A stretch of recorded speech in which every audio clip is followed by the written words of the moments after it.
Okay, so good morning, good afternoon, good evening, and welcome to the series of talks organized by the IAU Commission G5.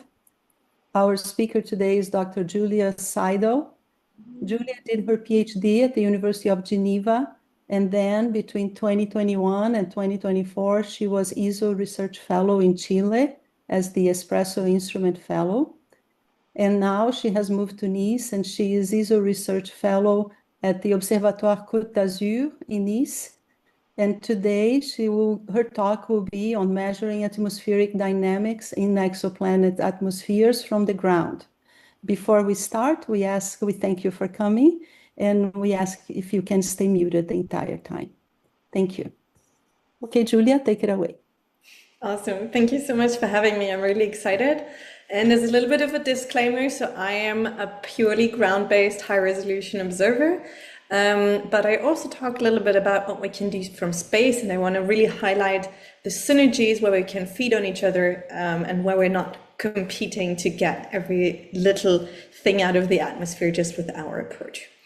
So I'm going to talk today about how we can observe atmospheric dynamics from the ground. And we've actually been very good at observing atmospheres for a very long time.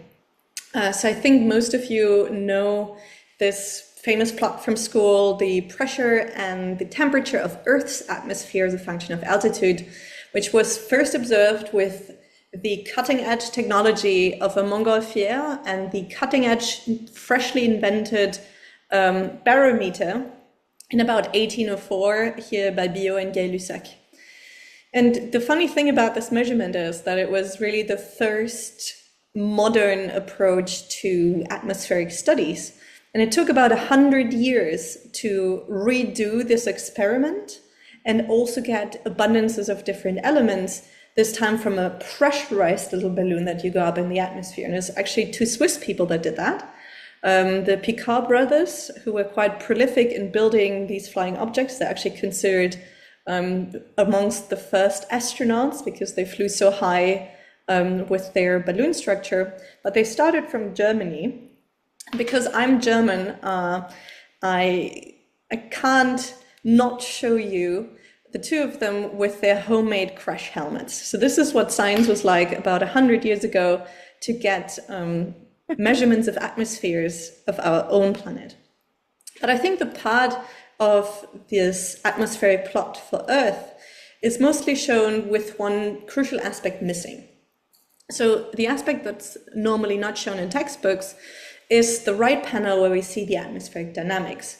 So that although the pressure, temperature, and abundance of the atmosphere is crucial, we also need to know how this changes as a function of latitude, longitude, and altitude from the movement of the atmosphere itself. So in the lower atmosphere, we have the Hadley and then the passive Ferrel cells. And as we go higher, we're more dominated by planetary and gravity waves and vortices, kind of transporting material in a more global way. Now, this is actually quite important to know because as we look for planets that are like ourselves, arguably one of the major interests of astronomy, at first order, we look at a planet that is roughly the size of Earth and that is roughly in the habitable zone. But is that truly enough to know what an exoplanet really is and how it behaves? Because that could mean that we have the lovely weather of Nice, where I am right now, and on Earth, but it could also mean that we're in an inhabitable hellhole like Venus. And the way that we can distinguish this is via the abundances of the different elements. So how much of what element is in this atmosphere and where in the atmosphere do we have the majority of this? Is this large CO2 band of Venus truly a global feature? Spoiler alert, yes it is. Or can we distinguish different areas of planets like we can for Earth when we see more of the Pacific, which is basically an ocean world, or more of the Atlantic that has land masses?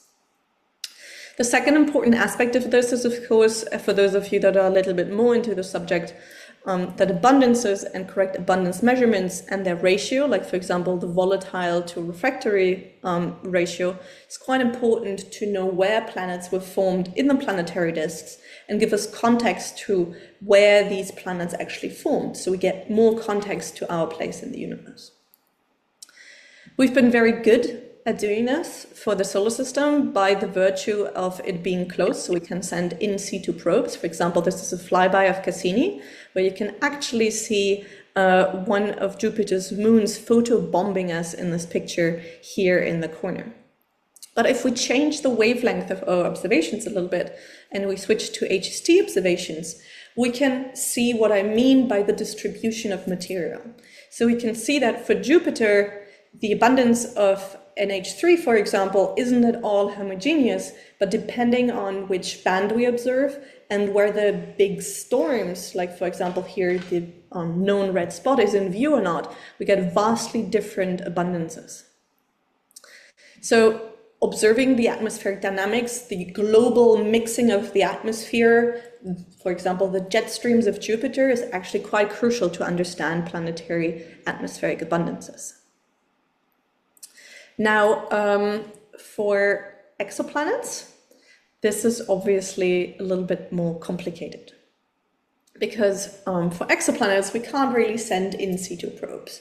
However, we've done a remarkable job at finding exoplanets via various different methods that you can see here in the overall exoplanet population. So we have on the y-axis the planet mass, and then on the x-axis the distance to the host star. And I put some of the solar system planets for context, but being very close to the host star and also being quite massive because they're Jupiter-sized. I'm showing a few of them here that I'm going to mention throughout the talk, just to tell you whenever I'm showing you a spectrum or I'm showing you results, it's all in that corner of the exoplanet populations, all about hot Jupiters. And hot Jupiters are actually quite fascinating because we don't have them in the solar system. They're extremely close to the host star, which means they're tidally locked like the moon. We have one very hot side and one cool side, very high temperatures. The atmosphere is dissociated, meaning that we get very nice atomic spectral lines, and it's kind of a benchmark class of exoplanets because we can test out new techniques and then hopefully translate them to more difficult targets. If we look at them more in a cartoon style, and we say that the observer is, so we as the observers on Earth are on the bottom, the host star is on top, and we look at our system from kind of a polar view, so from the top, then we can see that the hot side of the exoplanet is actually quite bloated. So we get a very puffy atmosphere, and then the night side, which is much cooler, is actually much smaller as well, and likely can also harbor clouds. One of the interesting aspects here is our global circulation model, so our model understanding of how atmospheres should behave, is built on Earth and on the solar system, and has recently been also extended to exoplanets. But we don't really have these very extreme bimodal atmospheres in the solar system. So we can use these exoplanets to test models and see how heat and material is actually transported in such extreme environments, and if global circulation models are capable to capture this very extreme case. This has very important implications because if we don't understand the dynamics of these atmospheres, then we don't know where the different elements and molecules are in the atmosphere. So do we potentially have rain out in cooler parts of the atmosphere? Do we have actual cold trapping in deeper layers of the atmosphere? Do we have global mixing or not? So this is all quite important, especially if we think about abundance ratios and how reliable they are. So I am mostly working with in-transit observations, a little bit like the little moon that you saw in front of Jupiter, where the planet crosses in front of the stellar disk, and then a fraction of the light actually traverses the atmosphere of this exoplanet, and we can deduce its composition. This isn't new at all. We've been doing this for literal decades by now, literally 2 decades. but mostly in low resolution. And I apologize to my space-based colleagues, but low resolution for me is a few thousand. So 3,000-4,000 is still considered very much low resolution for me. But this is a very cool spectrum for WASP-39b, so one of those ultra-hot Jupiters that was taken with HST and Spitzer. And what I want to highlight here is the really impressive wavelength coverage. So we have from 0.5 microns all the way to more than 5 microns in wavelength range. And this gives us access to some of the wings of the refractories, sodium and potassium. We see a lovely water band, and then we can see some absorption at the longer wavelength, but the resolution of the data points isn't good enough to really say which species absorbed here. And then a little revolution happened in space when, with the launch of JWST, which gave us the better wavelength coverage in resolution. So this is resolution roughly 3000 of the NIRSpec instrument, where you can see that this extra absorption that we saw before actually comes from CO2, and that we have some degeneracy then in the tail for CO and the water bands. But this is already really incredible, and JWST is a wonderful spectrograph. So with this low resolution data, for now, I've covered the pressure profile, which we can get from the absolute absorption that we have. We can get the temperature profile roughly from phase curves. And then we get, of course, directly the absolute abundances of all of these molecules if we fit models to the spectrum. But I haven't really said much about atmospheric dynamics yet. So to observe atmospheric dynamics, not by cloud tracking as we can do for targets in the solar system, but from an actual point source that we can't resolve, we use the Doppler effect. So if we have the host star on the left and we as the observers are on the right, the light traverses the atmosphere of the exoplanet that you see here, obviously not to scale, and it interacts with all of the different molecules and atoms that are in the atmosphere and gets scattered,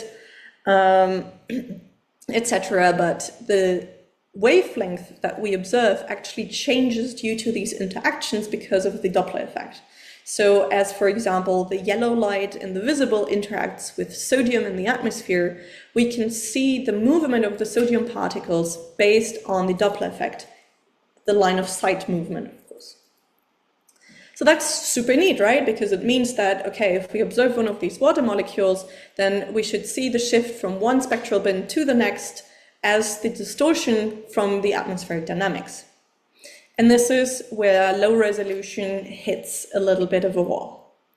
Because if we look at low resolution, even with James Webb and its wonderful resolution and its NIRSpec instrument, the resolution means that we only get from one bin to the next roughly a 100 kilometer per second jump. And this is orders of magnitude higher than even the planetary rotation. So there's no chance for us to resolve the atmospheric dynamics of the atmosphere itself. And this obviously means that we can't really say much about the distribution. So instead of having this 3D image of an atmosphere that we are used to from the solar system, we get more of like this disk that you see here, just like a homogeneous image of the abundances, but we don't know from where. The solution to this is high res, where basically we split our wavelength in much more spectral bins so that we can actually resolve to a much, much smaller velocity, meaning that we can probably see below the planetary rotation. So atmospheric dynamics is unfortunately out.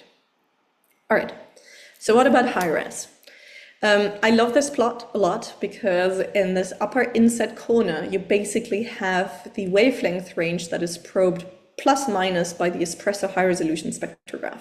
So if we focus just on the upper top inset, which is really just from 0.5 to 1, so just this very start of the full wonderful wide wavelength coverage that we have in low resolution, then we still need to zoom into one single line here that I've drawn by a factor of 100 to distinguish the different data points. This is how high a resolution of 100,000 really is if you put it into context. The limitation of this is, of course, that you focus on very, very deep lines that you can actually resolve, and you lose the information of this very wide wavelength coverage that you have in lower ends. To give you a little bit more of context here, so this is some more resolved lines observation that I'm showing you on the top from Prino et al. So we can very well do the very deep spectral lines like the resonant sodium doublet, but we also get, if the data quality allows it, if the signal to noise ratio is high enough, we get the resolved spectral lines, for example, for barium or iron, as shown here for WASP 189b, actually, in a paper by Bibiana Prinot. But in the plot below, you see how limited, in a certain sense, high resolution is, because due to the incredible high resolution, you limit yourself to rather slim slices in wavelength space.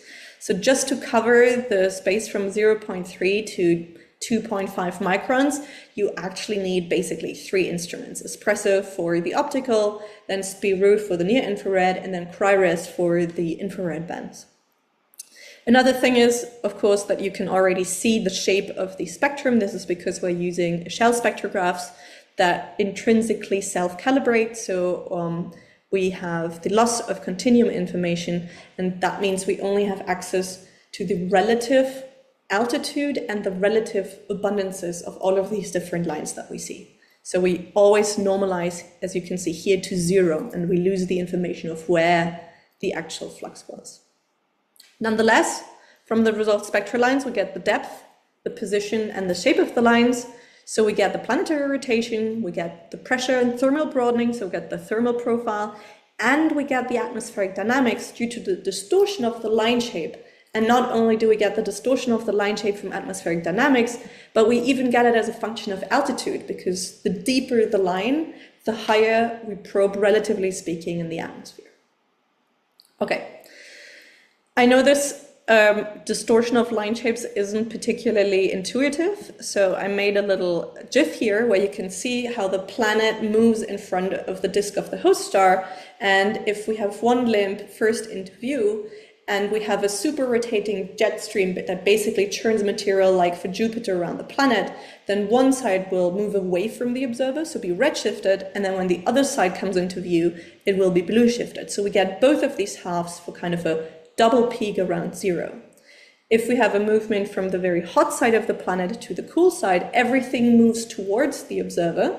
So we have this one blue shifted peak, and even if we have just like blowing off of the atmosphere into space, we get this broadening of the lines because we have movement in basically all directions outwards. And if we apply this toy model understanding to real data, then we can see in this, and I think this is really the first time resolved observation of atmospheric dynamics from the ground. Correct me if I'm wrong. So this was also proposed in Borsa et al. 2019, and then really shown and named properly in Ehrenreich et al. 2020, where you can see the atmospheric trace. What does that mean? So first, on the y-axis, we have the time.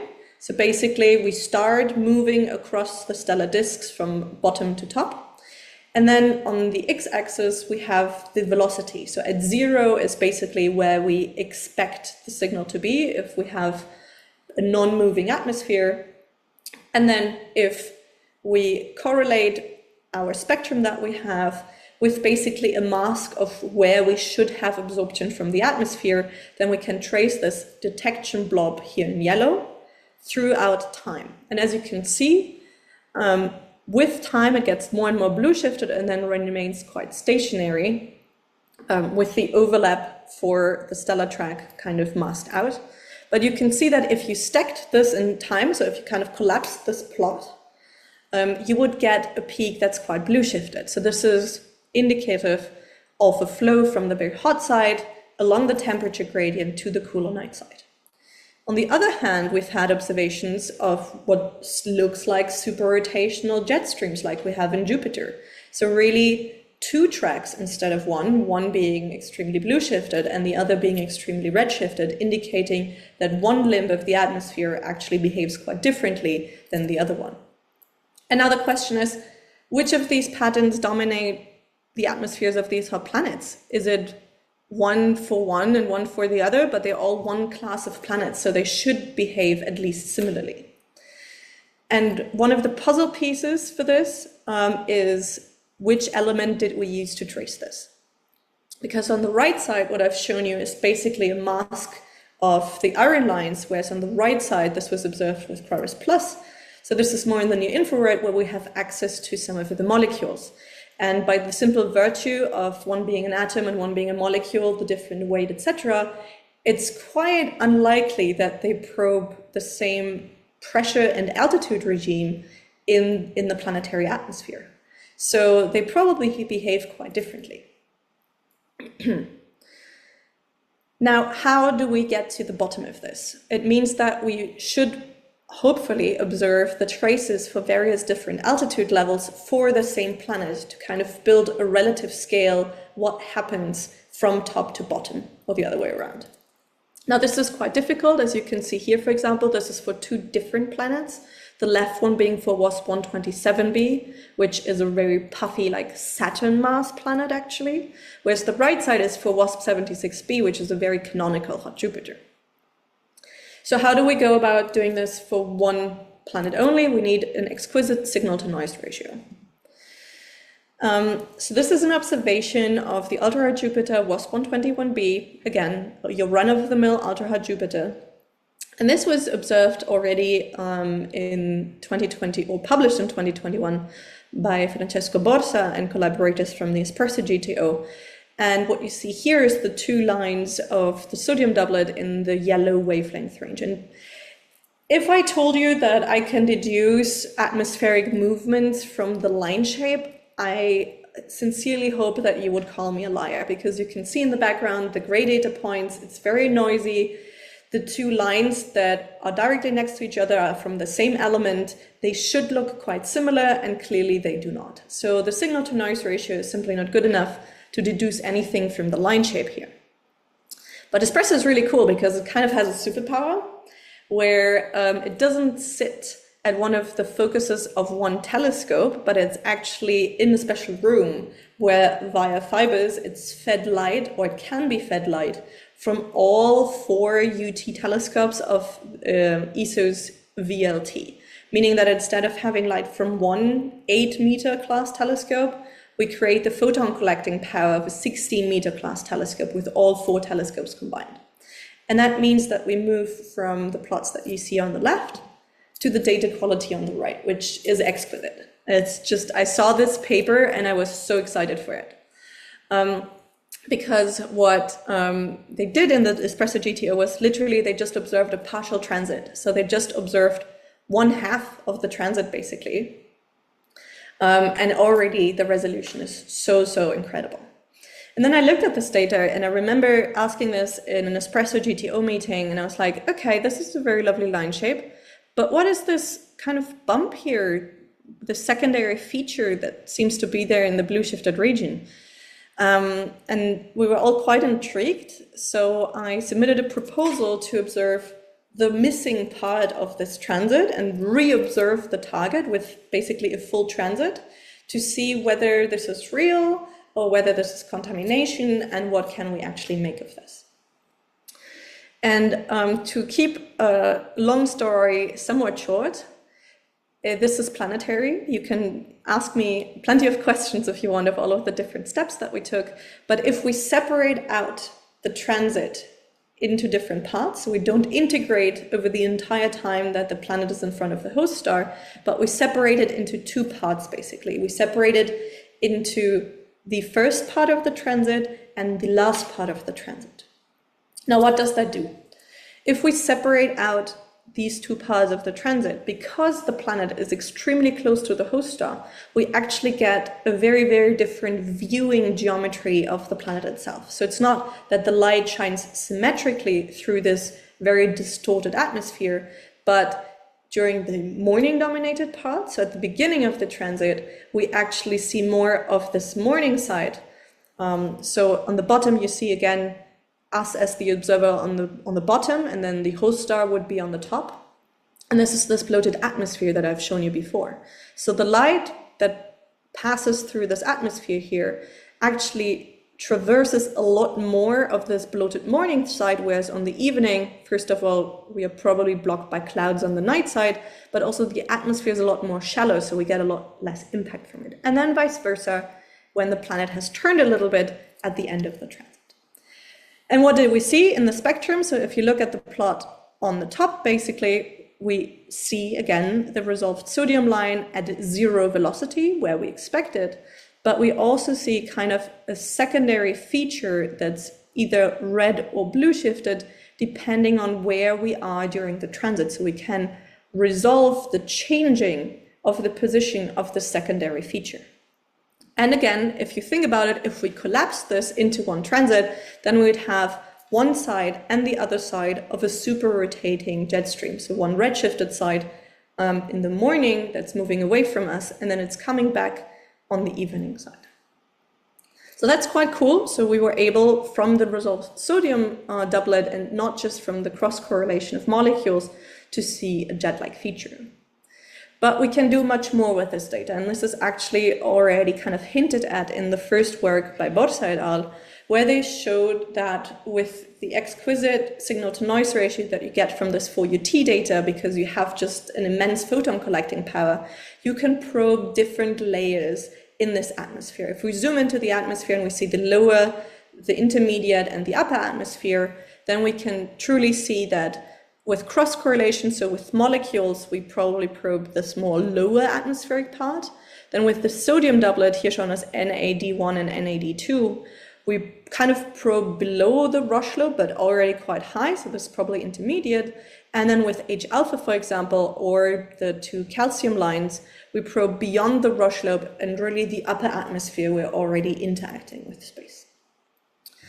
And I thought, okay, now I have a full transit that I can actually time resolve, so maybe we should quantify this a little bit more, because here the assumption basically is that all of these lines all sit on this pseudo-continuum because we have ground-based data. So we only get kind of a relative structure between these lines, and we also don't know which part of the line is actually influenced by which part of the atmosphere. So what is strongest? And so for those of you that are really in the field or that do solar system observations, you'll be very familiar with this because what we used was basically contribution functions. Contribution functions is nothing else than a Jacobian for the solar system people. This has been introduced first for exoplanet observations by Pino et al. In 2020 for emission spectroscopy, and then also implemented in some tools like Petit-Ratrans. But now we also translated this to transmission spectroscopy. And what happens is, to first order, honestly, quite easy and basic. So what we do is we build our absorption line now upwards, but basically what we say is, okay, we build a forward model via radiative transfer of our line, we calculate our line, and then instead of doing this for the entire atmosphere, we calculate another model and we switch one of the atmospheric layers off. So we set the opacities there to 0, this part of the atmosphere has ceased existing. Obviously our line shape will be look a little bit differently, and this difference between the line of the overall atmosphere and the line without this layer, this part is this contribution function of that specific layer that we just switched off. And if we now iterate through the atmosphere, we can basically build a contribution function that tells us where the majority of the contribution to this line came from in the atmosphere of this faraway exoplanet. So we can reverse engineer a vertical structure. This is great because we can actually get the pressure profile in the vertical, but we have to make assumptions on the abundances, meaning that we rely on models or on low resolution data to give us the real abundances, because we can't get that from the ground itself. So this is what this contribution function then looks like. On the x-axis, we have again the velocity shift, so where in velocity space our lines are. And then on the y-axis, we have the pressure, so we really create a vertical profile. And for WASP-121, for this 4UT data, we were able to properly extract this for 3 different species. For iron, just like in the Ehrenreich paper that I showed you in the beginning to demonstrate this day to night side flow, that kind of starts probing at the millibar level, 10 to the minus 3, and then above that probes sodium that I showed you before with the double peak feature of the jet stream. And this is a simulation run only for one side of the atmosphere. So here you can really nicely see the secondary feature of the jet that seems to probe orders of magnitude in pressure. So there seems to be a very, very wide probing range, actually with lots of overlap then with the H-alpha line that probes the upper atmosphere. So it seems that the two of them, at least with their bulk properties, coincide in pressure. So if we look now for these three species at the velocity shifts, just as we did before, then we have here at 0 again, where we would expect a stationary atmosphere that doesn't move. And then as we move through the transit, so from the start where the planet enters the stellar disk to the end, we can see that all three of them move completely differently. So iron has this distinct starting to blue shift from 0. So this seems to be very indicative of this day to night side wind, where material moves along the temperature gradient from hot to cooler. But then sodium and H-alpha behave quite differently because they start actually redshifted, where the majority of the material that we see is actually moving away from us and not towards us. So this is very indicative, and we've shown this via Bayesian nested sampling retrieval, basically, that this is due to a very confined jet stream along the equator that transports this material across the day side.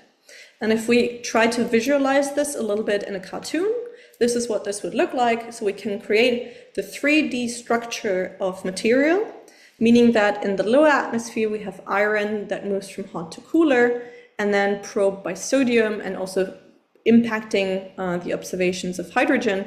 We have a jet stream that rotates material in the planetary atmosphere and also impacts the overall outflow of material from this ultra-hot Jupiter. And this is super cool because the first time that we can really provide not only kind of a latitude and longitudinal approach to things, but we can also constrain the vertical structure.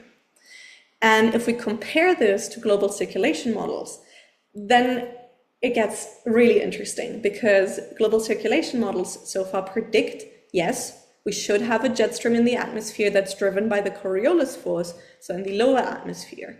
And then on top of that, due to the influx of heat from the star, we should have this very big temperature difference, and we should have this movement from the hot side to the cool side, so kind of flipped.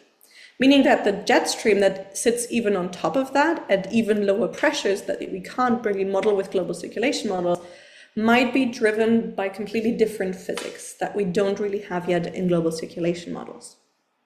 So we need to go back to the drawing board because how we model the solar system and Earth seems to break down for these very, very extreme cases. But for exoplanets themselves, that's actually lovely because that means that we can get the atmospheric dynamics and how material moves from ground-based observations, and then we can put the abundance measurements that we get from space-based observations kind of in context in the regions where we probe similar pressure regimes. While this is lovely for now, it will become a problem very, very soon. So this is a picture of the webcam of the ELT. I highly encourage you to look at the webcam online. It's absolutely astounding. They also have one inside of the now finished dome where you can see how the different plates of the mirror are currently being installed. It's fascinating. So the ELT solves one of our issues because we don't need to combine telescopes anymore. This behemoth of a telescope and similar large telescopes like the GMT and the TMT that are either being built or planned, they have the large mirrors already installed. So for example, the ELT has the dome size that is roughly the same as the Colosseum in Rome. It's absolutely gigantic. And it will have, well, 4 to 5 what you could call high-resolution instruments that can do these observations that I've just shown you. This will start at the beginning of 2029, so we're roughly 3 years away from the ELT, and the first light instrument will be METIS with Harmony, then followed by ANDES in the second generation.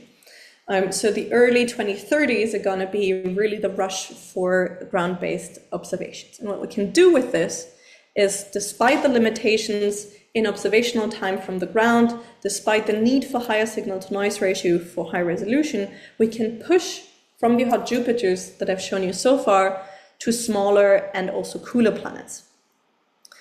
So for example, we can look at temperate gas giants, but we can also look at this large class of exoplanets that we don't have in the solar system that are really, really interesting, these sub-Neptune planets, and hopefully even push towards more Earth-like planets around, for example, M dwarfs, where the habitable zone is quite close and we can still do transit observations.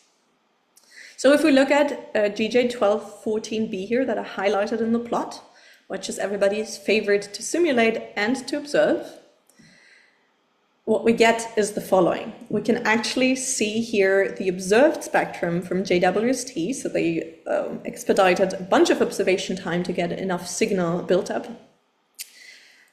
And what they found is already fascinating, because what they found is, at a first glance, a boring flat spectrum. But this is already great, because from the transit depth, we know exactly where the spectral bands are cut by clouds and hazes, so we know where in the atmosphere the cloud layer sits. And if we then simulate on top of this cloud layer, basically, and we look at the resolution of JWST with 3000, we get the same roughly flat spectrum, so we can actually reproduce these observations quite beautifully.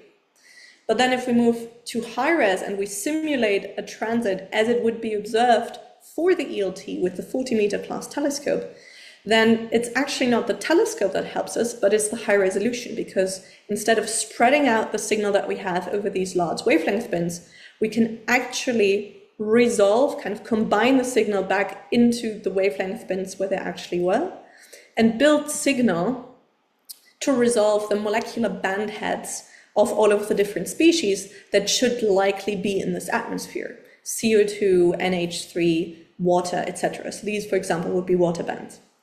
So we can peer above the cloud decks for these temperate planets and have a real synergy between the low-res observations that tell us where the cloud deck is, and then peeking above that with high resolution. The other very cool thing is actually, if we then kind of zoom into these resolved bands, this is a simulation that I made recently for GJ1214b, where you can see that the CH4 and the water bands that would be degenerate in space-based observations can actually be detangled, because we can resolve the different band heads. And not only can we detangle the band heads, but this spectrum looks kind of familiar, right?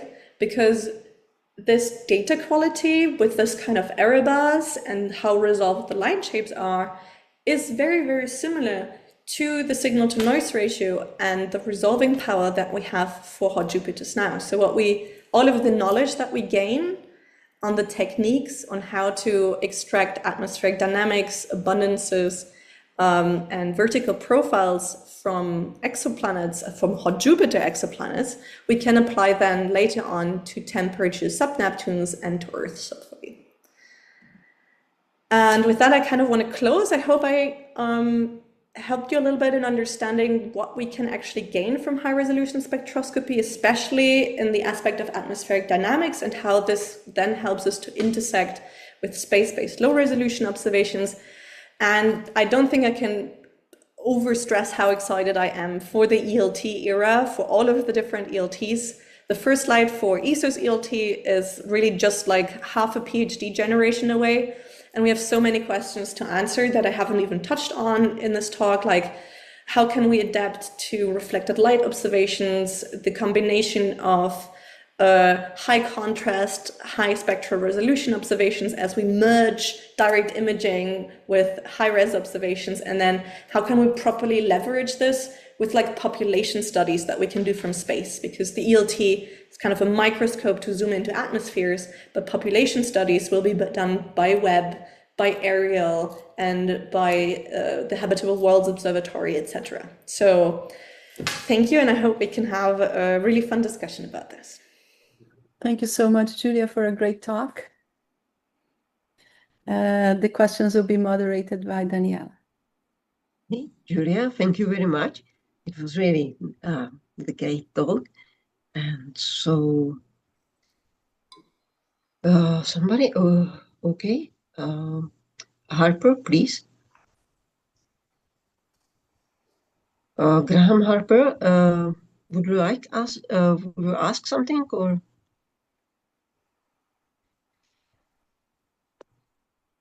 I can ask something, Daniela. Okay, please. Julia, you didn't talk about the host star, right? So what is the host star doing? How difficult it is to actually get the signal from the planet? What And are here I was hoping to just sweep Yeah. that under the rug.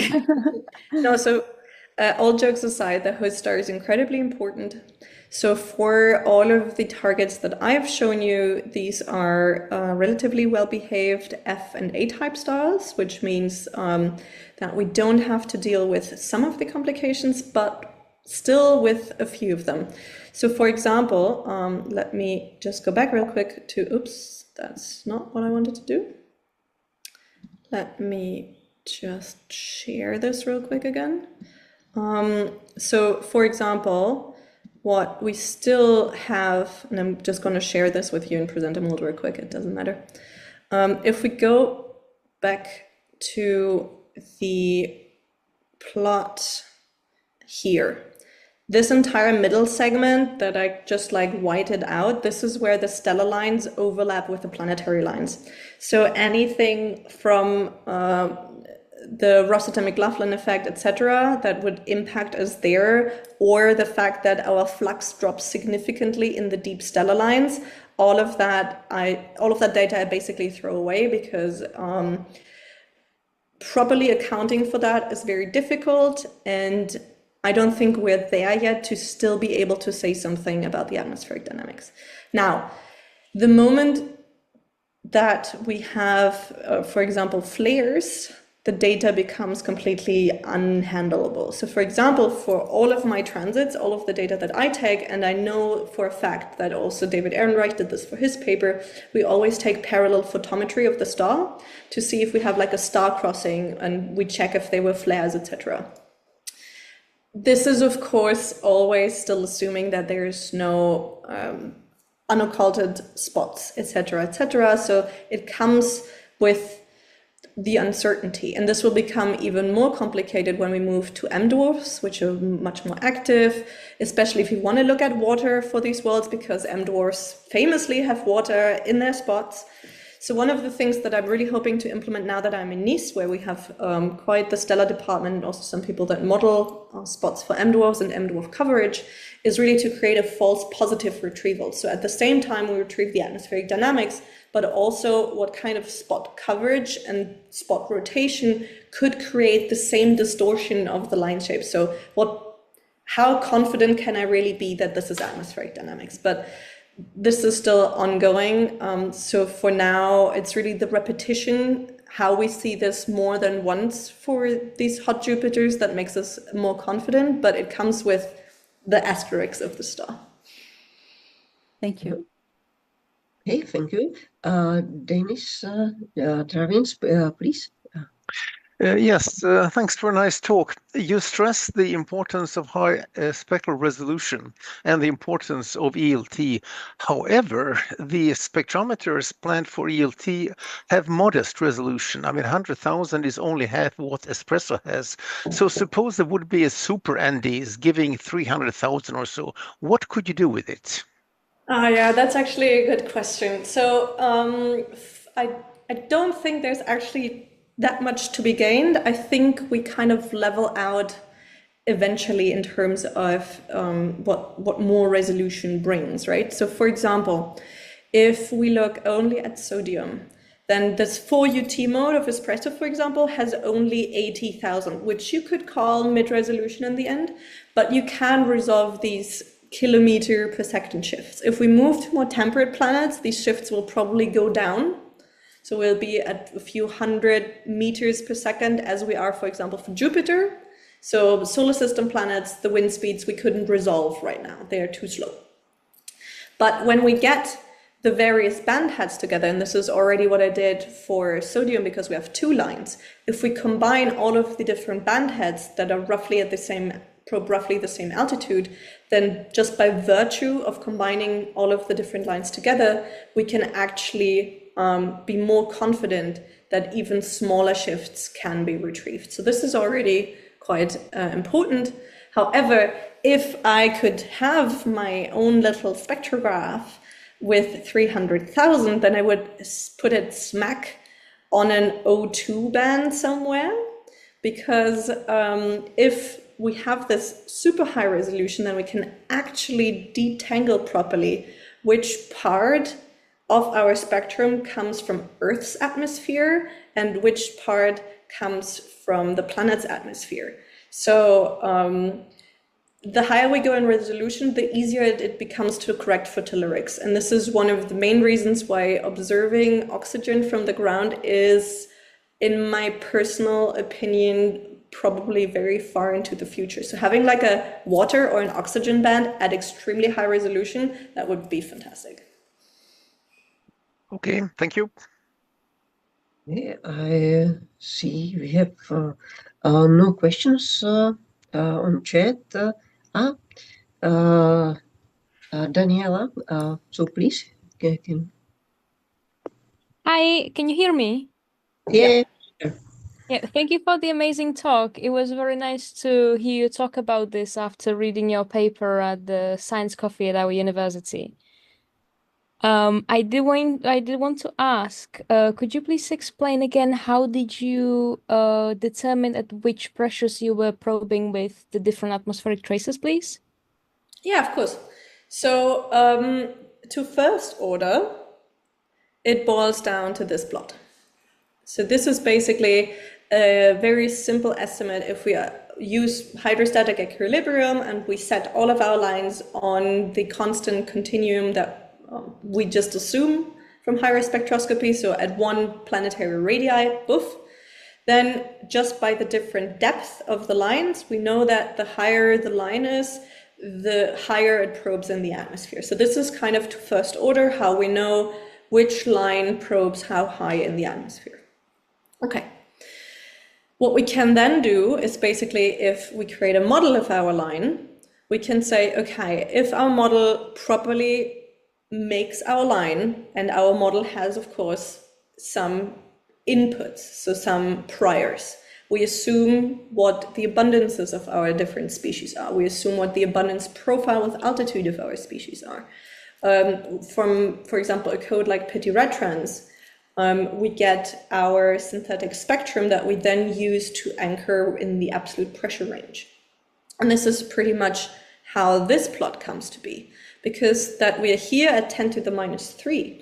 This is solely based on the template that we used for cross-correlation. So whatever the base pressure for our template is also the base pressure where we start. So for example, all models that I know, whether it's Petit-Retrans or the templates from Daniel Kitzman, or the models in emission from Lorenzo Pino or Matteo Baroggi, we all start at 10 bar. And then we scale from there.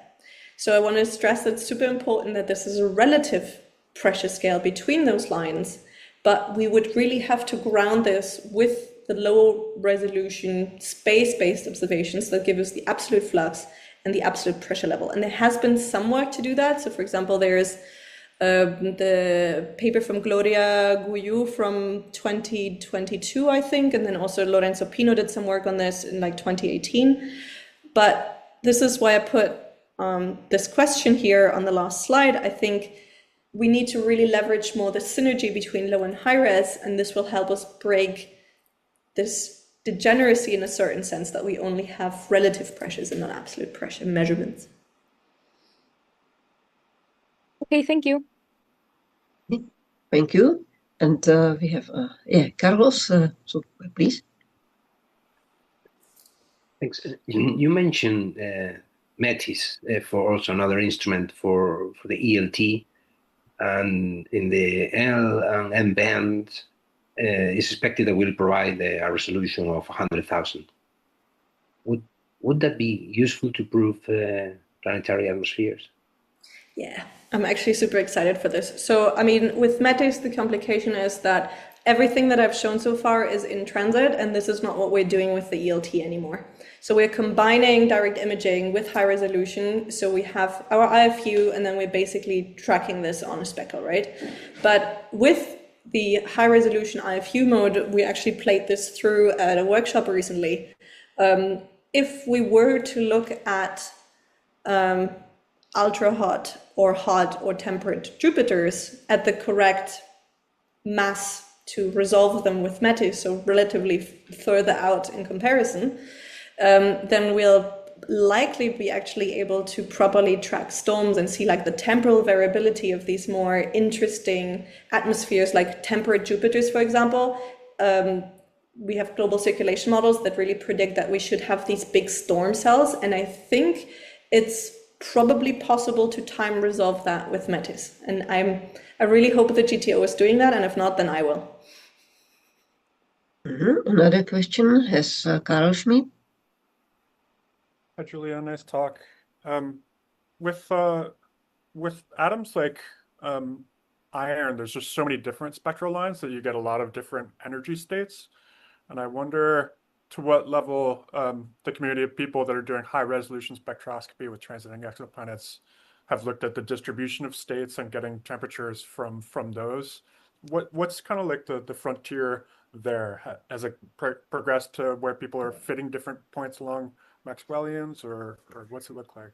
Yeah, so that's also super new.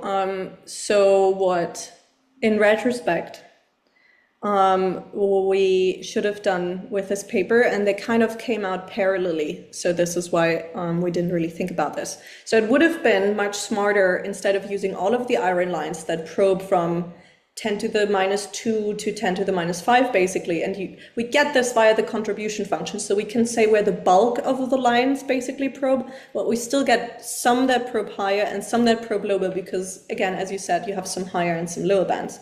So what would have been very smart would have been to kind of separate them maybe into 2 or 3 tiers, the smaller lines and the higher lines, to get more diversity, basically. This is somewhat encapsulated in the contribution function because you get this bulk, but we could have made 2 different traces for the lower iron lines and the higher iron lines to see if we have different movements. So one paper that was published at the same time as mine that only looked at iron lines, that is from Haley Belts and from Aurora Caselli, and they basically used only the iron lines, and then they weighted it via the opacity to basically show that in a certain sense, they did the precursor of contribution functions, which basically is, okay, we separate out the lines based on altitude, and this is how we get our contributions from them, which I thought was great. But if we combine the two, and I actually spoke to both of them, and I hope we can do this, if we combine the 2 approaches, then we can get a really, really fine vertical profile, basically. But to which extent that then is useful beyond the order of magnitude level remains to be seen. So there's also some discussion to be had on the statistics, how fine should we separate, which lines are actually useful, etc., etc. But all of this has been done this year. This is all super new. We'll see where it goes.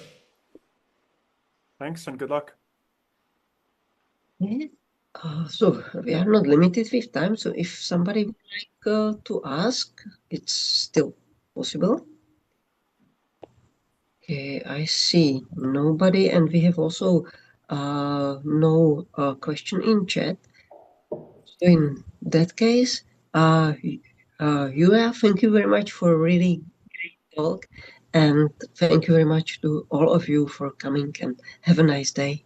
Thank you so much for inviting me. Thank you. Bye-bye. Thank you so much. Thank you. Goodbye. Thank you. Bye-bye. Bye. Bye.